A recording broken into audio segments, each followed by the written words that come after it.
අයියෝ මේ දේශපාලනේ දන්නේ නැහැ. අයන්නවත් පොඩ්ඩක් ඉගෙන ගන්න. දේශපාලනේ සතියක් කියන්නේ මහ විශාල කාලයක් නේ. ඔබතුමා මෙච්චර ජේෂ්ඨයෙක් කියලා ඕක දන්නද? ඊළඟ ජනාධිපතිවරණේ කෙහෙලි හිටගන්නේ කාගේ කණ්ඩායමද? සමහරව කියනවා මම හිටගන්නේ මහ පොළොවේ. ජනාධිපති රනිල් වික්‍රමසිංහත් සුදුසුද ජනාධිපති ධූරයට අපේක්ෂක ධූරයට යලිත් වරක්. අනිවාර්යයෙන්. ඔබ ඔහු ඉදිරිපත් වුණොත් සහයෝගය දෙනවා. ඉදිරිපත් වීම තීන්දුව කරන්නේ ප්‍රතිවර්ණයක් වෙනකොට. ඒ නිසා ඒක සාමාන්‍ය කාරණයක් නෙවෙයි. ඔව් ඉදිරිපත් කරන්නේ කායි කණ්ඩායමෙන්ද? සාමාන්‍ය කාරණයක්. ඔව් ඉදිරිපත් සාමාන්‍ය අසාමාන්‍ය ඒවා අහන්න එපා මගේ. හොත් කියලා අපි අහන්නේ ඒකයි. මම මේ හොත් නැත් කියලා එහෙමට මේ අර මේ මොකක්ද ඒකට කියන්නේ උපකල්පනයන් වල උත්තර දෙන්න සූදානම් නෑ පිස්සුද? ඔබතුමා ඉන්නේ කාගේද? දේශපාලනික වෙන්නේ ලන්සගේ ටීම් එකේද බැසිල්ගේ ටීම් එකේද නාමල්ගේ ටීම් එකේද? අපි ඒක මම දන්නේ එහෙම ටීම්ස් ගන්න. එහෙම ටීම් මට නෑ. ඔබතුමාට උඩ පක්ෂ නෑ තියෙනවා. ඔබතුමාට මාව ටීම් එකකට දාන්නත් බෑ. පක්ෂේ ජාතික සංවිධායක හැටියට කටයුතු කරන මගේ දැනුමේ හැටියට ඒක මත බේදයක්. කවුද?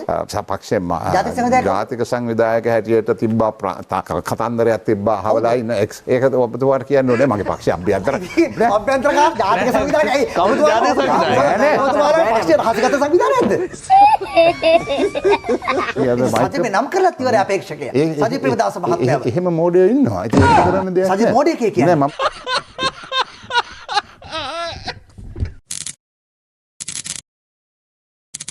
Politics Atel. Let's go.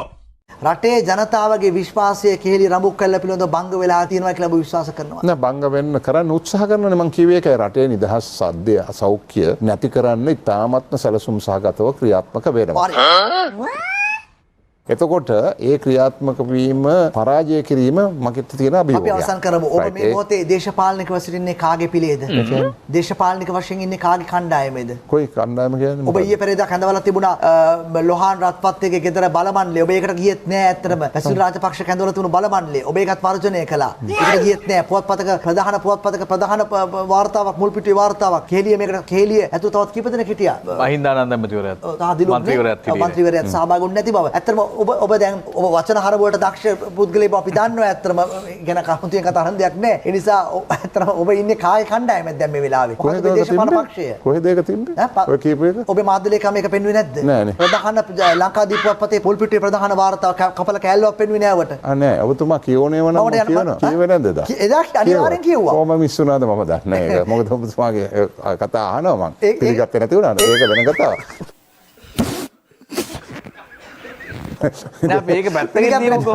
ඔබතුමා ආපු කඳවුර අර කඳවුර කියන්නකෝ. මොකද කඳවුර කියන්නේ? ඔබතුමා ඉන්නේ මම රජයත් එක්ක නේ. මම රජයත් එක්ක නේ. පක්ෂය මොකද්ද? මම රජයත් එක්ක නේ. මම රජයත් එක්ක නේ. රජයත් එක්ක. ඒ කියන්නේ කවුද ඔබේ දේශපාලන නායකයා මේ වෙලාවේ? දැන්ට රටේ ජනාධිපතිනේ. මෛත්‍රීපාල සිරිසේන මේ රනිල් වික්‍රමසිංහ මහත්මයා. එතකොට දැන් ඔබේ දේශපාලන පක්ෂය මොකද්ද මේ වෙලාවේ? මම ඉන්නේ පොට්ටුවේ. පොට්ටුවේ. අවසන් වලට පොට්ටු කාර්යාලයට ගියේ කවද්ද? කාර්යාලයට යන්න ඕනේ නැහැ නේ. කාර්ය මම සම්මේලනේ තිබ්බ ගියසෝහනේ දැක්කේ නැද්ද? මම කුණ්ඩසාලේ කාලේ ගෙදරයි. ලංකාවේ තිබ්බ හොඳම සම්මේලන දෙකක් තිබ්බේ කුණ්ඩසාලේ කාලේ ගෙදරයි. මගේ ආසරද කරේ. මේ නමුත් කාර්යාලයට ඔබ යන්නේ? කාර්යාලයට යනවා. ඉතින් යන්න ඕනේ වෙලාවට නිකන් ගිහලා රස්තේ අද වෙන්නේ ඔබතුමාලා. අපි යන්නේ ගිලවත් නැහැ ජීවිතේ පොට්ටු කාර්යාලයක් ඇතුළට. ආව නේද දවසේ? කවදාකවත් ගිහලා නැහැ අපි ජීවිතේට.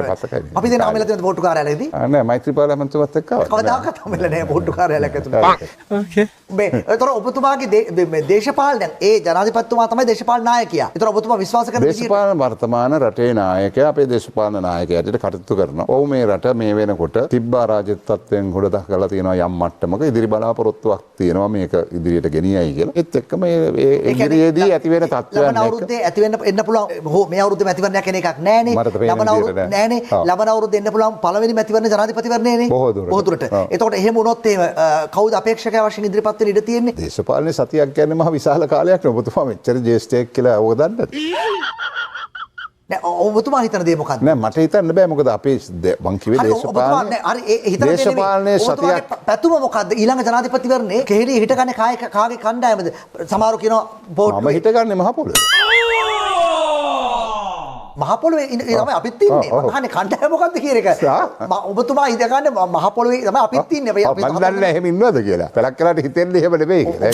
අපි නම් ඉන්නේ මහ පොළොවේ තමයි. අපි දන්නේ නැහැ ඔබතුමා මහ පොළොවේ නෙමෙයිද කියලා. ඔබතුමා මේ වර්තමාන ජනාධිපති රනිල් වික්‍රමසිංහත් සුදුසුද ජනාධිපති ධූරයට අපේක්ෂක ධූරයට යලිත් වරක්. අනිවාර්යයෙන්. ඔබ ඔහු ඉදිරිපත් වුණොත් සහයෝගය දෙනවා. නෑ මං කියන්නේ ඔබ මේ ඔහු ඉදිරිපත් වුණොත් සහයෝගය දෙනවද කියලා තියෙන්නේ ඉදිරිපත් වීම තීන්දුව කරන්නේ ප්‍රතිවර්ණයක් වෙනකොට. ඒ නිසා ඒක සාමාන්‍ය කාරණයක් නෙවෙයි. ඔව් ඉදිරිපත් කරන කණ්ඩායමෙන්ද? සාමාන්‍ය කාරණයක් සාමාන්‍ය අසාමාන්‍ය ඒවා අහන්න එපා මගේ. හොත් කියලා අපි අහන්නේ ඒකයි. නෑ මම මේ හොත් නැත් කියලා එහෙමට මේ අර මේ මොකක්ද ඒකට කියන්නේ උපකල්පනයන් වල උත්තර දෙන්න සූදානම් නෑ පිස්සුද. ඔබතුමා කියන්න දැන් පොහොට්ටුවේ කණ්ඩායම් කීපයක් ඉන්නවලු. බැසිල්ගේ ටීම් එක, නාමල්ගේ ටීම් එක, ලන්ස ඇතුළු 40 දෙනෙක්ගේ ටීම් එක. ඔබ ඉන්නේ කාගේ ටීම් එකේද කියන්නකෝ? UNP එකේ ඉන්නවා. මම ඉන්නේ වර්තමාන රජයත් එක්ක. වර්තමාන රජයත් එක්ක. නෑ රජය කියන කතාව හරි පළල් වැඩි නේ මතුමා. නෑ මම පුළුල්ල තමයි හිතන්නේ උඟා. නෑ පුළුල්ල හිතුවට ඉන්න වෙන්නේ පුළුල්ල නෙමෙයිනේ. නෑ නෑ ඉන්නේ මම පුළුල්ලට ඉන්නේ. කතා කරන්න පුළුවන් වුණාට අපි 135ක 140ක් එක්ක පුළුල්ල පාර්ලිමේන්තුවේ ඉන්නේ. නෑ පුළුල්ල පාර්ලිමේන්තුවේ දැන් ඔය ඔබතුමා ඔය මොනවා කිව්වත් අරයාගේ කණ්ඩායම මෙයාගේ කණ්ඩායම අරයා කණ්ඩායම කියලා පාර්ලිමේන්තුවේ පුළුල් කණ්ඩායමක් එක්ක ඉන්න එක ඔබතුමා දකිනවා. ඔබතුමා ඉන්නේ කාගේද දේශපාලනික වෙන්නේ ලන්සගේ ටීම් එකේද බැසිල්ගේ ටීම් එකේද නාමල්ගේ ටීම් එකේද? අපි මම දන්නේ එහෙම ටීම්ස් ගැන. මම දන්නේ එහෙම ටීම්ස් ඔබතුමා ගැන. දන්නේ කොයි ටීම් එක ගැනද? නෑ මම දන්නේ වර්තමාන රජයක්. රජයක් එක්ක අපි රජයේ ඉන්නවා රටේ ජනාධිපතිතුමා. පක්ෂයක්නේ මොකද්ද පක්ෂය? පක්ෂේ පොට්ටු මං කිව්වේ. පොහොට්ටුවේ කාගේ ටීම් එකද? එහෙම ටීම් මට නෑ. ඔබතුමාට උඩ පක්ෂේ නෑ තියෙනවා. ඔබතුමාට මාව ටීම් එකකට දාන්නත් බෑ. මම දානවා නෙමෙයි ඔබතුමා ගන්න එතකොට පක්ෂ ටීම් තියෙනවනේ. මොකද ඒ ඔබතුමාගේ මතයනේ. මට මගේ මතය හැටියට මට ටීම් නෑ. පක්ෂේ සභාපති ඉන්නවා මහින්ද රාජපක්ෂ මැතිතුමා. පක්ෂේ ජාතික සංවිධායක හැටියට කටයුතු කරන මගේ දැනුම හැටියට ඒක මත බෙදෙන්න. කවුද? පක්ෂේ ජාතික සංවිධායක හැටියට තිබ්බා කතන්දරයක් තිබ්බා අහවලා ඉන්න ඒක ඔබතුමාට කියන්න ඕනේ මගේ පක්ෂේ අභ්‍යන්තර අභ්‍යන්තරකාර ජාතික සංවිධායකයි. කවුද ජාතික සංවිධායක? ඔබතුමාගේ පක්ෂයේ රහසිගත සංවිධානයක්.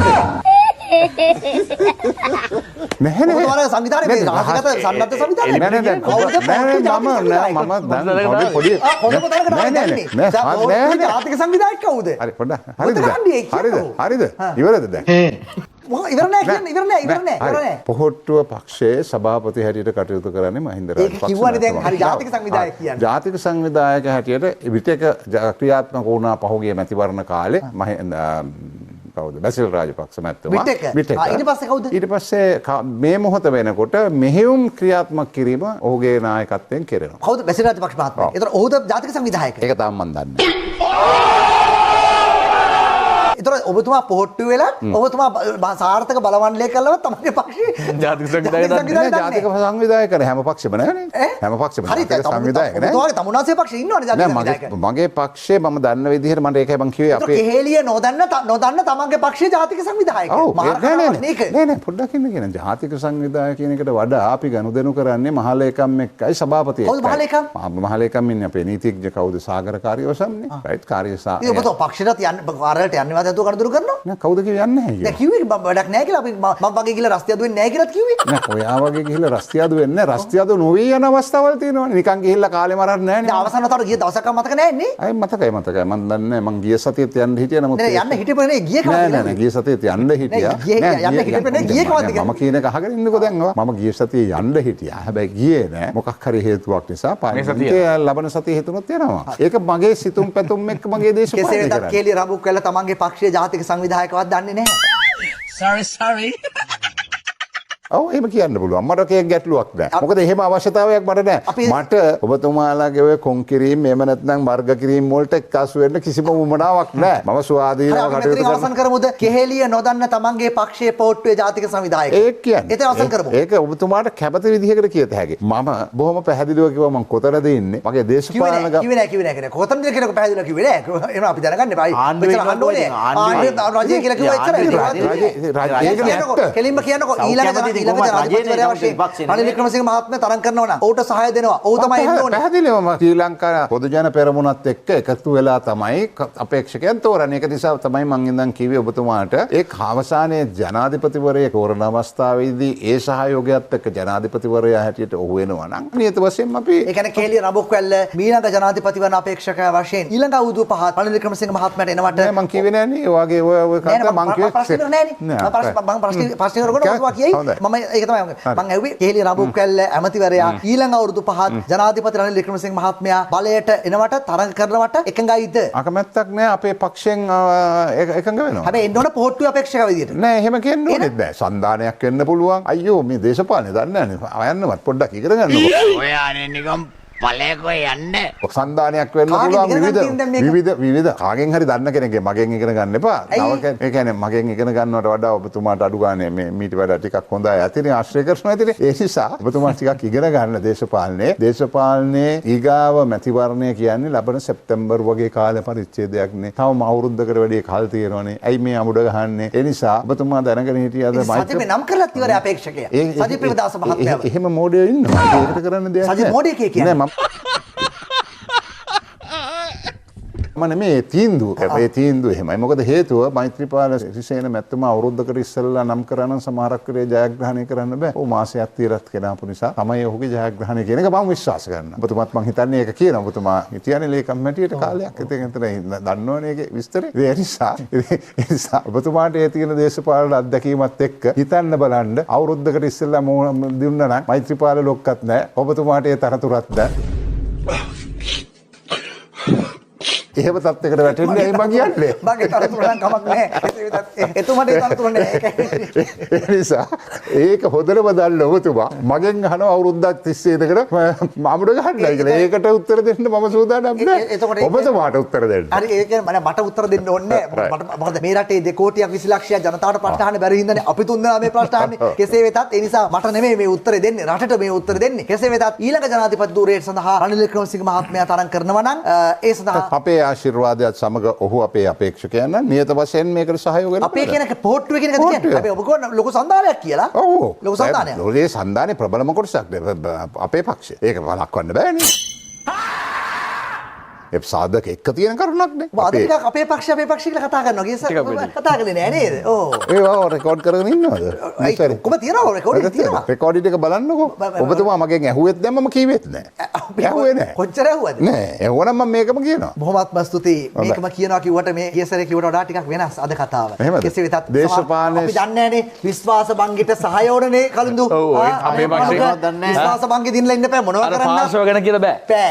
ඕම පොට්ටුවට ගාලා මේවා කරලා බෑ. ඒ නිසා බලවණ්ඩෙත් තියාගත්තා. මේ පක්ෂ පාරාලේ පැත්තරවත් ගියපු නැති කෙනා ඒකත් කරගත්තා. ගියපු දවසවත් කියන්න මතක නෑනේ. පක්ෂ ජාතික සංවිධායකවත් දන්නේ නෑ. Oh my. ඉතින් තව කොහමද කොමාරි කමන්නේ කොහොමද කටවහගෙන ඉඳලා අපි කොහොමද විශ්වාස බංගෙ දිනා ගමුකෝ. ඊට පස්සේ අපි ආව සලකුණට අවිල්ලා කතා කරමු මත්තුමා. හොඳයි බොහොම ස්තුතියි සුබ සතුම් වලට.